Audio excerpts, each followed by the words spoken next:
बिस्मिल्लाहिर्रहमानिर्रहीम नहमदुहु व नुसल्ली अला रसूलिहिल करीम अम्मा बाद। आज हमने सूरत मुजादला की आयत नंबर 5 से इसकी तफसीर और मफ़हूम शुरू करना है कि अल्लाह रब्बुल इज़्ज़त ने फ़रमाया कि इन्नल्लज़ीना युहाद्दून अल्लाह व रसूलहु कुबितू कमा कुबितल्लज़ीना मिन क़ब्लिहिम वक़द अनज़लना आयातिम बय्यिनात वलिल काफ़िरीन अज़ाबुम मुहीन। कि बेशक वो लोग कि जो मुखालफत करते हैं, युहाद्दून मुखालफत करते हैं अल्लाह और उसके रसूल की, कुबितू कमा कुबितल्लज़ीना वो ज़लील व ख़ुवार हुए हैं ऐसे जैसा कि ज़लील व ख़ुवार हुए हैं इनसे पहले के लोग। वक़द अनज़लना आयातिम बय्यिनात और तहक़ीक़ नाजिल की हमने वाज़े आयात, वलिल काफ़िरीन अज़ाबुम मुहीन और काफ़रों के लिए दर्दनाक ज़िल्लत वाला अज़ाब है। इसमें देखें अल्लाह रब्बुल इज़्ज़त ने इस सूरत के शुरू में अहकाम और हुदूद बयान फरमाई थी कि जैसा कि पिछली आयत में अल्लाह रब्बुल इज़्ज़त ने फरमाया कि वतिल्का हुदूदुल्लाह वलिल काफ़िरीन अज़ाबुन अलीम, कि पिछले अहकाम बयान करके ज़िहार का हुक्म बयान किया और उसके ऊपर कफ़ारा जो है वो कफ़ारा को मुकम्मल तफसील के साथ बयान किया। फिर बयान करने के बाद कहा कि ये अल्लाह की हुदूद हैं, अब इससे तजावुज़ नहीं करना बल्कि इस पर अमल करना है। तो यहाँ एक बात ये समझिए कि जहाँ अल्लाह रब्बुल इज़्ज़त के अहकाम आ जाएं, अल्लाह की हद बयान कर दी जाए, वहाँ इंसान को वो चीज़ समझ में आए या समझ में ना आए, अब इसके लिए हुक्म ये है कि इसने अमल करना है कि उसके अक़ल में वो चीज़ बैठ रही है या अक़ल में नहीं बैठ रही। लेकिन अल्लाह ताला ने कुरान मजीद में वाज़े तौर पर हुक्म बयान कर दिया, हुदूद बयान कर दी हैं, अब उस पर अमल करना ज़रूरी है। तो इसलिए फ़रमाए कि आगे वो लोग के जो अल्लाह ने हुदूद बयान कर दी, अहकाम बयान कर दिए, अब वो लोग जो हुदूद और अल्लाह के अहकाम में अल्लाह और उसके रसूल सल्लल्लाहु अलैहि वसल्लम की मुखालफत करते हैं, तो ऐसे लोग फरमाए कि कहीं कामयाब नहीं हो जाते, बल्कि कुबितू दुनिया में भी ज़लील व ख़ुवार होते हैं और आखिरत में भी ज़लील व ख़ुवार होते हैं। और ऐसे जैसे कि कमा कुबितल्लज़ीना मिन क़ब्लिहिम, जैसा कि तुमसे पहले वाली कौमें जो थी जिन्होंने अल्लाह और उसके रसूल सल्लल्लाहु अलैहि वसल्लम की नाफरमानी की है और वो ज़लील व ख़ुवार हुए हैं। कुरान मजीद में पिछली कौमों के वाक़यात और उनकी ज़िल्लत और रुसवाई को तफसील से बयान किया गया। कौम आद को तफसील से बयान किया, कौम समूद को तफसील से बयान किया, बनी इसराइल के वाक़यात और उनकी नाकामी और ज़िल्लत और नाकामी के असबाब भी तफसील से ज़िक्र फरमाए हैं। और फिर फरमाए कि हमने आपके लिए वाज़े निशानियाँ बयान कर दी, कुरान मजीद वाज़े तौर पर उतार दिए, इसमें किसी किस्म का कोई मुबहम इबहाम नहीं है, बल्कि फरमाए कि कल क़यामत की सुबह तक आने वाले तमाम इंसानों के लिए ये अहकाम हैं। और ये ऐसे हैं, ऐसा नहीं है कि ये सिर्फ़ उस ज़माने के साथ ख़ास थे, वो ज़माना जदीद नहीं था, अब हम जिद्दत की तरफ जा रहे हैं। तो जैसे जिद्दत की तरफ जा रहे हैं तो इसके जो अहकाम हैं वो भी उसी मौका महल के मुताबिक हैं। तो इसलिए फरमाया कि जो फिर नहीं मानने वाले, अल्लाह की वाज़े निशानियाँ और आयात नाजिल होने के बाद फिर भी इसको नहीं मानते, इनकार करते हैं, वलिल काफ़िरीन अज़ाबुम मुहीन, और फिर फरमाया कि काफरों के लिए दर्दनाक अज़ाब है। और फिर उसके बाद फरमाया यौम यबअसुहुमुल्लाहु जमीअन, कि जिस दिन अल्लाह ताला इन तमाम लोगों को उठाएगा, फ़युनब्बिउहुम बिमा आमिलू, बस इनको अल्लाह ताला खबर देंगे, खबरदार करेंगे उन आमाल के साथ कि जो ये किया करते थे। और अहसाहुल्लाहु व नसू, अल्लाह ताला ने उन आमाल को गिन गिन के रखा हुआ है, अगरचे ये खुद भूल चुके हैं। वल्लाहु अला कुल्ली शैइन शहीद, अल्लाह ताला हर चीज़ से वाकिफ़ है। शहीद का माना होता है गवाह, हर चीज़ को जानने वाला। तो अब फरमाए कि यहाँ देखिए कल क़यामत के दिन देखें, इंसान जो है ये गुनाह करता रहता है और इसकी आदत ऐसी है कि ये गुनाह करने के बाद फिर भूल जाता है। अब हम अपने आप को देखें कि जो हमने आज से 5 साल पहले, 8 साल पहले कोई गुनाह किए हैं, उनमें से कोई चंद एक हमें याद होंगे, वगरना हमें याद नहीं होंगे कि हमने कितने झूठ बोले हैं, कितनी दफ़ा किसी की गीबत की है, या हमने किसी की कोई नाजायज़ चीज़ उठा ली है, या किसी की इजाज़त के बग़ैर उसकी कोई चीज़ इस्तेमाल कर ली है, जबकि उसकी उस पर रज़ामंदी भी नहीं थी, इसके बावजूद भी हमने उसकी चीज़ को इस्तेमाल कर लिया। ये सारे गुनाह हैं। तो ये सारे, या दिल में तकब्बुर का पैदा करना, उजुब का पैदा करना, बड़ाई का आना, बुग़्ज़ और हसद का अपने दिल के अंदर रखना, अब ये गुनाह है। इंसान ये गुनाह करता जाता है और फिर भूलता जाता है। कहा कि आप भूल रहे हो, लेकिन अल्लाह रब्बुल इज़्ज़त इसको नहीं भूल रहे, बल्कि अल्लाह ताला ने हर इंसान के साथ 2 फरिश्ते लगाए हुए हैं, जिनको किरामन कातिबीन कहते हैं, जो इंसान के नामा आमल, इनको एक किताब पकड़ा दी गई है। और वो किताब किस कैफियत की है, वल्लाहु आलम, अल्लाह ताला उसको बेहतर जानते हैं, कि बस उनको एक किताब पकड़ा दी गई है, वो हमारे एक एक अमल को लिख रहे हैं। नेक अमाल भी लिखे जा रहे हैं, इंसान के गुनाह भी लिखे जा रहे हैं। तो कल क़यामत के दिन जब इंसान को उठाया जाएगा, अब अल्लाह ताला हमारे सामने वो किताब रखेंगे, हमारा एक एक अमल उसके सामने, हमारे सामने लाया जाएगा। फिर इंसान सोचेगा कि हाय, ये छोटी छोटी चीज़ भी नहीं छोड़ी गई थी, इसको भी नहीं भूले, एक एक चीज़ हमारे सामने ले आए हैं। तो इस वजह से फरमाया कि अल्लाह ताला हर चीज़ पर क्या है, वाकिफ़ है। अब इसके बाद फरमाया कि अगली आयत में, आयत नंबर 7 में, अलम तरा अन्नल्लाह यालमु मा फिस समावाति व मा फिल अर्ज़, क्या आप नहीं देखते, बेशक अल्लाह ताला जानते हैं जो कुछ आसमानों में है और जो कुछ ज़मीन में है। ज़मीन और आसमानों में जो कुछ हो रहा है, वमा बैन समावात, और जो इनके दरमियान में कुछ हो रहा है, अल्लाह ताला इन सब को क्या करते हैं, जानते हैं। और इसके बाद अगला हिस्सा है, फरमाए कि मा यकूनु मिन नजवा, कि वो जो सरगोशियाँ करते हैं, नहीं वो सरगोशियाँ करते मगर उनके साथ 3 आदमी, मगर उनके साथ चौथा अल्लाह ताला होता है। 5 आदमी सरगोशियाँ नहीं करते, इल्ला हुआ सादिसुहुम, मगर उनके साथ छठे कौन होते हैं, अल्लाह ताला होते हैं। वला अदना मिन ज़ालिक वला अक्सर, तो वो इससे कम अगर सरगोशी करें या इससे ज़्यादा सरगोशी करें, यानी 5 हों, 5 से ज़्यादा हों, 5 से कम हों, लेकिन उनके साथ जो अगला होगा, यानी 5 हैं तो छठे अल्लाह ताला उनके साथ हैं, 8 हैं तो नामे उनके साथ अल्लाह ताला हैं। तो फरमाए कि जहाँ कहीं भी बैठ कर ये आपस में सरगोशियाँ कर रहे हैं, ऐनमा कानू, जिस जगह पर भी हैं, अल्लाह ताला इनके साथ हर वक़्त क्या हैं, मौजूद हैं। और फिर इनको ख़बर देंगे बिमा आमिलू यौमुल क़यामा, जो कुछ इन्होंने किया है कल क़यामत के दिन इनको क्या होगी, इसकी खबर होगी। इन्नल्लाह बिकुल्लि शैइन अलीम, बेशक अल्लाह ताला हर चीज़ का इल्म रखते हैं। अब यहाँ इस आयत का शान नुज़ूल क्या है, रसूलुल्लाह सल्लल्लाहु अलैहि वसल्लम जब मक्का से मदीना की तरफ तशरीफ़ ले गए, तो मदीना में आप सल्लल्लाहु अलैहि वसल्लम ने यहूद के साथ सुलह की थी।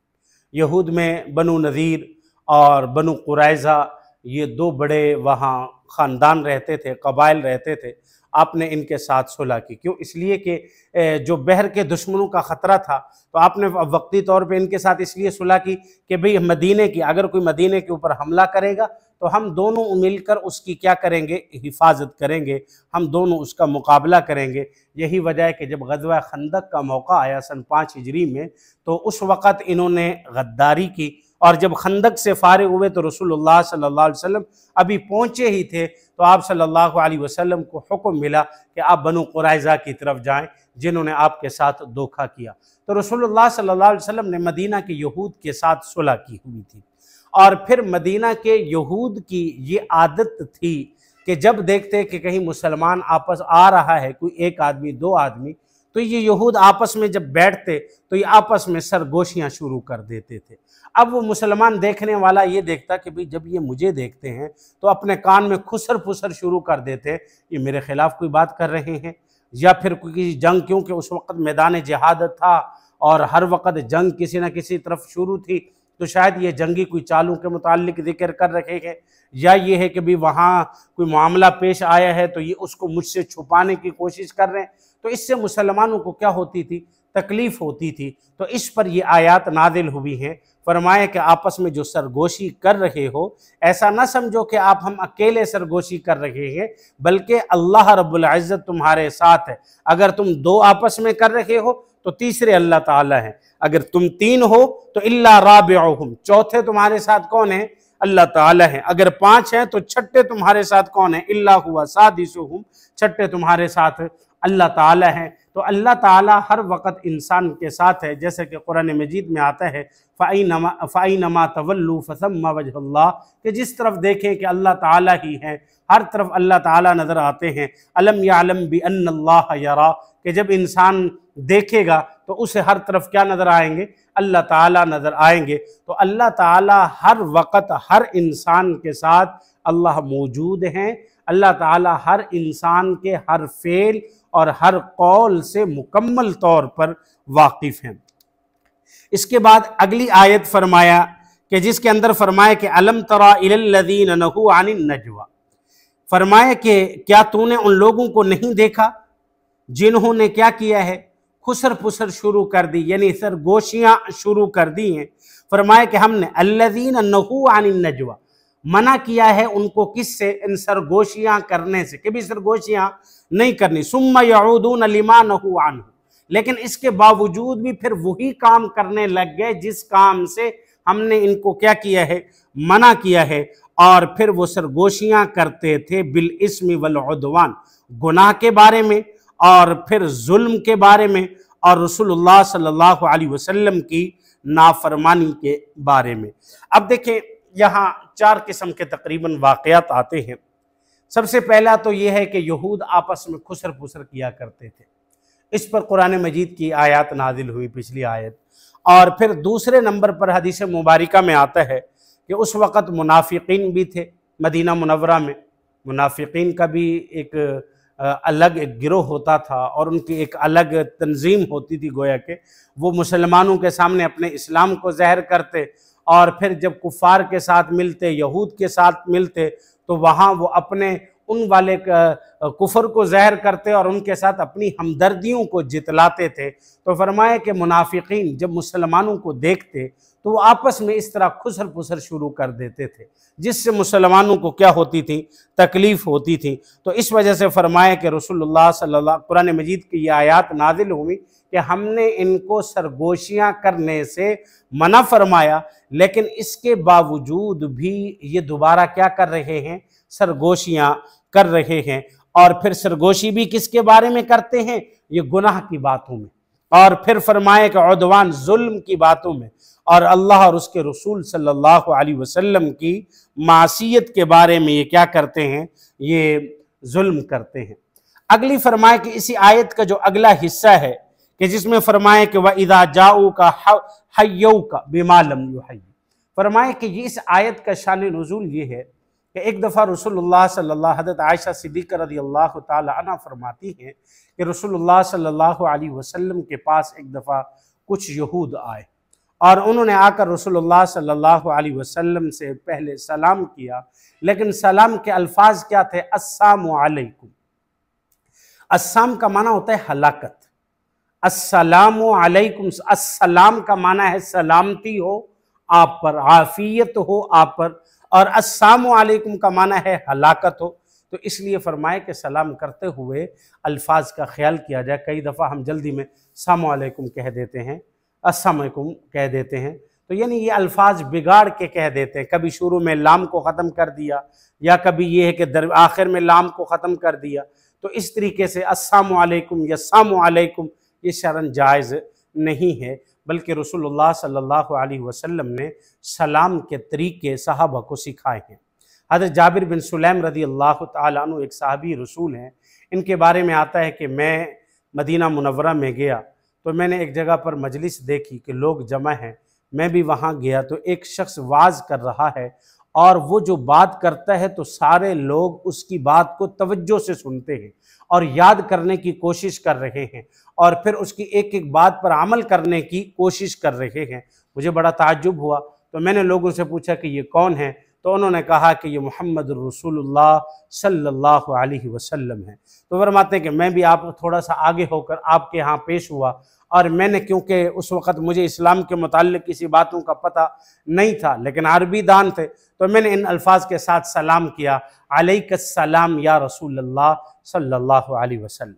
आपने जब मेरी ये आवाज़ सुनी अलैकस्सलाम, मेरी तरफ देखा, देखकर फरमाया वला तकुल अलैकस्सलाम, यूँ ना कहिए, बल कुल अस्सलामु अलैकुम व रहमतुल्लाहि व बरकातुहू, बल्कि यूँ कहिए अस्सलामु अलैकुम व रहमतुल्लाहि व बरकातुहू।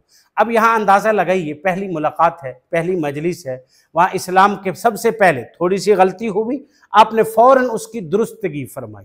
क्यों? इसलिए कि वो एक मजमे में थे। अलैकस्सलाम कहते तो शायद इनके सलाम को सुनकर कोई और भी इसी तरीके से पका लेता और उसी पर अमल कर लेता। आपने फ़ौरन दुरुस्तगी फरमाई।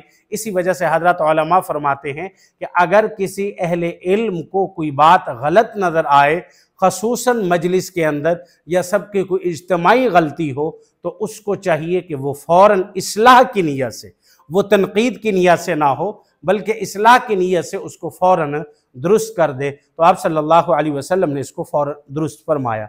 और इसी तरह एक दूसरी हदीस में आता है, आप सल्लल्लाहु अलैहि वसल्लम के पास एक शख्स आए, कहा अस्सलामु अलैकुम, आपने फरमाया 10 हो गई। फिर दूसरे साहबी आए, कहा अस्सलामु अलैकुम व रहमतुल्लाह, फरमाया कि 20 हो गई। फिर फरमाया, एक और आए, कहा कि अस्सलामु अलैकुम व रहमतुल्लाहि व बरकातुहू, आपने फरमाया 30 नेकियां होगी। तो यानी आपने फरमाया कि जो खाली अस्सलामु अलैकुम कहेगा उसको 10 नेकियां मिलेंगी, और जो अस्सलामु अलैकुम व रहमतुल्लाह साथ कहेगा उसको 20 नेकियां, और अस्सलामु अलैकुम व रहमतुल्लाहि व बरकातुहू मुकम्मल सलाम करेगा तो उसको 30 नेकियां मिलेंगी। अब देखें, सलाम करना सुन्नत है और इसका जवाब देना ज़रूरी है। और इसी तरह फरमाए कि जब आप किसी मजलिस में, आप सल्लल्लाहु अलैहि वसल्लम ने फरमाया कि सवार को चाहिए कि वो चलने वाले को सलाम करे, चलने वाले को चाहिए कि वो बैठने वाले को सलाम करे, थोड़े को चाहिए, थोड़े बंदे जहाँ हों उनको चाहिए कि वो ज़्यादा लोगों को क्या करें, सलाम करें। हमारे यहाँ कई दफ़ा ऐसा होता है, सलाम हदीस में आता है कि सलाम में पहल करनी चाहिए, अलबादिउ बिस्सलामी बरीउम मिनल क़िबल, कि जो सलाम में पहल करता है अल्लाह ताला उसे तकब्बुर जैसे बड़े गुनाह से निजात अता फरमाते हैं। तो इसलिए सलाम में कोशिश करनी चाहिए, पहल करनी चाहिए। अब यहाँ कई दफ़ा ऐसा होता है कि हम भी अस्सलामु अलैकुम इतना अस्सलाम करते हैं, तो वो सामने वाला भी अस्सलाम कर रहा होता है, तो वो आपस में एक ही लम्हे में दोनों एक दूसरे को सलाम कर रहे होते हैं। अब इसकी क्या सूरत है कि भाई कौन जवाब दे, सलाम पहला किसका शुमार होगा? तो इसमें हज़रत उलमा ने फरमाया कि दोनों फिर सलाम करें और फिर दोनों सलाम का जवाब दें। दोनों अस्सलामु अलैकुम व रहमतुल्लाहि व बरकातुहू कहें और दोनों ही वालेकुम अस्सलाम व रहमतुल्लाहि व बरकातुहू कहें, तो इससे दोनों को 60 नेकियां मिलेंगी। और सलाम की हदीस मुबारका में बड़ी ताकीद आई है, बल्कि हज़रत सहाबा के बारे में आता है, तो अब्दुल्ला बिन उमर के बारे में आता है, वो मस्जिद नबवी की तरफ आते तो वो बाज़ार का रास्ता लेते थे, ताकि बाज़ार के अंदर जब आएँ तो लोग ज़्यादा होंगे तो सलाम सब ज़्यादा, जितने बंदे ज़्यादा मिलेंगे तो उनको ज़्यादा सलाम होगा, नेकियां नामा अमाल में बढ़ती रहेंगी। तो इस आयत का जो शान नुज़ूल है वो ये है कि यहूद आप सल्लल्लाहु अलैहि वसल्लम के पास आए और आपको आके कहा कि अस्सलामु अलैकुम। हज़रत आयशा फरमाती है कि या रसूल, आपने उसके जवाब में क्या फरमाया? वालेकुम। यानी उन्होंने कहा कि हलाकत हो तुम्हारे ऊपर बतौर शरारत, उन्होंने कहा हलाकत हो आप पर, तो आपने फरमाया वालेकुम, वही चीज़ क्या हो, वापस है तुम्हारे ऊपर हो। तो अब हज़रत आयशा ने आपसे उनसे राह ना गई आपकी मोहब्बत में, फ़ौरन कहा या रसूल अल्लाह, आपने सुना नहीं इन्होंने क्या कहा? तो रसूलुल्लाह सल्लल्लाहु अलैहि वसल्लम ने फरमाया कि आयशा, मैंने भी उनको उसी तरह का क्या दे दिया है, जवाब दे दिया है, वालेकुम कह दिया। और उसी का जिक्र कुरान मजीद की इस आयत नंबर 8 के अंदर जिक्र फरमाया है, व इज़ा जाऊका, जब वो आपके पास आए और आपको दुआ दें ऐसी कि नहीं दुआ दी उसके साथ अल्लाह ताला ने आपको, क्या मतलब? यानी जो उन्होंने आपको सलाम का तरीका किया है, जो बद्दुआ दी है, अल्लाह ने उन अल्फाज के साथ आपको दुआ नहीं दी। तो फरमाया कि वयक़ूलून अनफी अनफुसिहिम, अब ये जुमले कह के अस्सलामु अलैकुम यानी हलाकत एक किस्म के बद्दुआया जुमला है, और बद्दुआया जुमले भी रसूलुल्लाह सल्लल्लाहु अलैहि वसल्लम को हैं। अब अपने दिल में खुद ख्याल करते हैं कि देखें हमने नबी आखिरुज़्ज़मान को ये जुमले कह दिए तो हमारे ऊपर क्या नाजिल होना चाहिए, किस्म का अजाब नाजिल होना चाहिए। तो वो यकूलुन, वो कहते हैं अपने दिलों में कि भाई हमारे ऊपर अल्लाह ने क्यों अजाब नहीं नाजिल किया, उसकी बनिस्बत जो हमने बीमार नकूल, जो हमने कहा है भाई इतनी बड़ी बातें हमने कह दी तो हमारे ऊपर अजाब क्यों नहीं नाजिल किया। तो इसी को फरमाए कि अल्लाह रब्बुल इज़्ज़त ने बयान फरमाया कि भाई इनको जहन्नम काफ़ी है, इनको अजाब के लिए जहन्नम का अजाब इनके, अब इनको मोहलत दी गई है, ढील दी गई है और जहन्नम का अजाब इनके लिए काफ़ी है। यस्लौनाहा, उसी में इनको दाखिल किया जाएगा। फबिअसल मसीर, और फरमाए कि वही इनका क्या होगा, ठिकाना होगा, और ये बहुत बुरा ठिकाना, बिस कहते हैं बुरे ठिकाने को, और ये उनके लिए क्या है, बुरा ठिकाना है। और इसके बाद फरमाए कि अगली आयत में फरमाए कि या अय्युहल्लज़ीना आमनू, ए ईमान वालो, जब फरमाए कि क्या करें, जब सरगोशियां करो, ए ईमान वालो जब तुम क्या करो, सरगोशियां करो, तो ये सरगोशियां ना करो गुनाह के साथ, वल उद्वान, और किसके साथ, जुल्म के साथ, और रसूलुल्लाह सल्लम की नाफरमानी के साथ। भाई आपस में अगर तुम सरगोशियां कर रहे हो तो गुनाहों की बातों की सरगोशियां, एक दूसरे के खिलाफ जुल्म या एक दूसरे के खिलाफ कोई बात गीबत की सरगोशियां ना करो, रसूलुल्लाह सल्लम की नाफरमानी की भी सरगोशी ना करो, बल्कि क्या करो, फरमाए कि सरगोशी करो तुम किसके साथ, नेक काम की, बिल बिर व तकवा, और तकवे की सरगोशी करो, वत्तकुल्लाह अल्लज़ी इलैहि तुहशरून, और तकवा इख्तियार करो अल्लाह ताला से, वो फरमाए कि जिसकी तरफ हमने क्या कहना है, तुम जिसके पास तुम सब जमा किए जाओगे, कल क़यामत के दिन अल्लाह ताला के पास सारे के सारे लोग जमा किए जाएंगे। यहाँ तकवे का लफ्ज़ इस्तेमाल हुआ है, तकवे की एक आम मुख्तसर तारीफ़ में कर देता हूँ। देखें, तकवा दिल की उस कैफियत का नाम है जिसके हासिल हो जाने के बाद, तकवा दिल की उस कैफियत का नाम है जिसके हासिल हो जाने के बाद इंसान गुनाहों से नफ़रत करने लग जाता है और उसके दिल में नेक आमाल करने की तड़प पैदा हो जाती है। यानी दिल की एक ऐसी कैफियत बन जाती है, अब गुनाह से नफरत हो जाती है, गुनाह अच्छा नहीं लगता, कहीं भी कोई बुरी बात हो, कहीं गीबत हो रही हो, कहीं जुल्म हो रहा हो, अगरचे वो उसको जबान से नहीं कह सकता तो दिल दिल में वो कुढ़ता रहता है और नेक आमाल की तरफ उसकी तवज्जो होती है। जैसे भी उसको मौका मिलता है नेकी करने का, किसी सूरत में भी हो, तो वो फौरन नेकी कर लेता है। इसको तकवा कहते हैं। और हदीस मुबारका में और कुरान मजीद में तकवा इख्तियार करने की बहुत बड़ी फजीलत बयान की गई और इस पर ताकीद फरमाई गई है। तो इस वजह से फरमाए कि अल्लाह रब्बुल इज़्ज़त की तरफ जमा किए जाएंगे। और आगे फरमाए कि इन्नमन नजवा मिनश शैतान, फरमाए कि ये जो बुरी सरगोशियाँ हैं, जो एक कानों के अंदर एक दूसरे को खुसर फुसर करते हैं, तो ये फरमाए कि शैतानी काम है, ये शैतान की तरफ से है। क्यों? इसलिए कि ये गमगीन कर देते हैं उन लोगों को जो क्या ले आए हैं, ईमान ले आए हैं। देखें, वैसे भी शरई हुक्म ये है कि जब किसी मजलिस में 3 आदमी बैठे हों तो आप 2 आदमी तीसरे को छोड़कर आपस में खुसर फुसर शुरू कर दे, सरगोशियाँ शुरू कर दे, ये शरन जायज़ नहीं।